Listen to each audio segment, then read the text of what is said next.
You ever stop and think, could you eat something specifically for your brain or for your lungs? Well, today we're diving into a set of really cool visual guides that claim you totally can. We're going to take a little journey through the body and see exactly which foods are linked to which organs. So let's get right into it. And this question, it really gets to the heart of it, doesn't it? We usually think of food as just general fuel for our whole body. But what if it was way more targeted than that?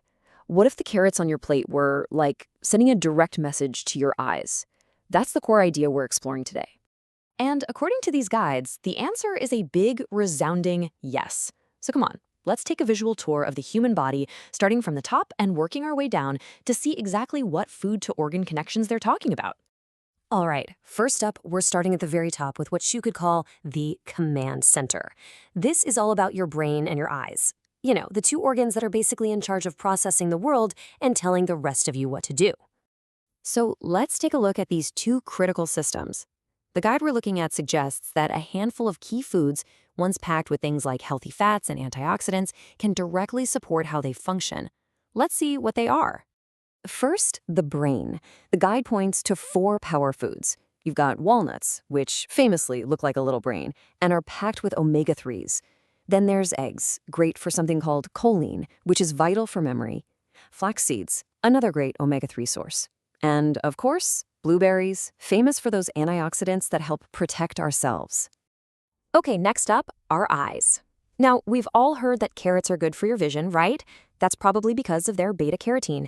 But this guide also throws in sweet potato, drumstick leaves, which actually come from the moringa tree, and amla, also known as Indian gooseberry, which is a fruit that is just loaded with vitamin C.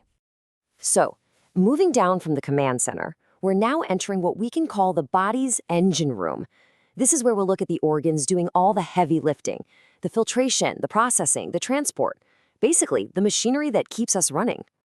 And here, we're focusing on 2 absolute powerhouses. Your lungs, bringing in that essential oxygen, and your liver, which is like the body's main filter, processing pretty much everything you eat and drink. So let's see what the guide suggests to keep them happy.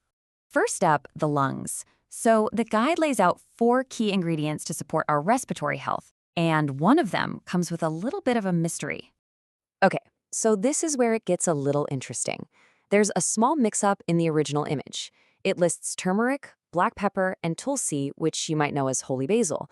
But it also has this picture, which is clearly ginger, and labels it turmeric as well. So for our purposes, let's just say the 4 ingredients are turmeric, black pepper, ginger, and tulsi. Now onto the liver, the body's #1 detoxifier. The guide here recommends beetroot, lemon, turmeric, hey, there it is again, and spinach. You can kind of see a theme here, right? A lot of cleansing and anti-inflammatory foods for this super hardworking organ.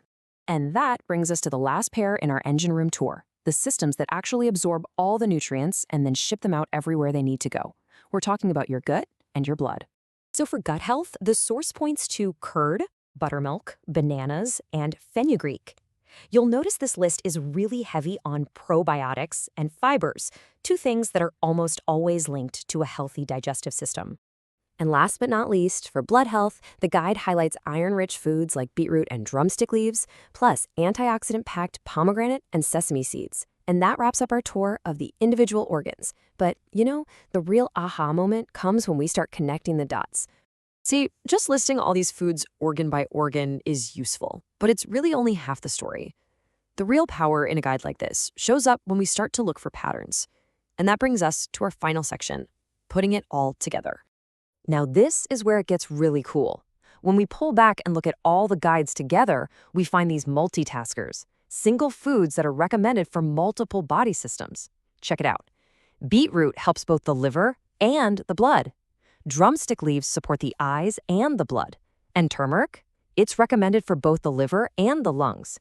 So the big takeaway here is that eating one of these foods could be a really efficient way to support your overall health. Which naturally leads to a pretty simple and actionable question for you. After seeing all this, what's just one food from these lists that you think you could easily add to your plate sometime this week?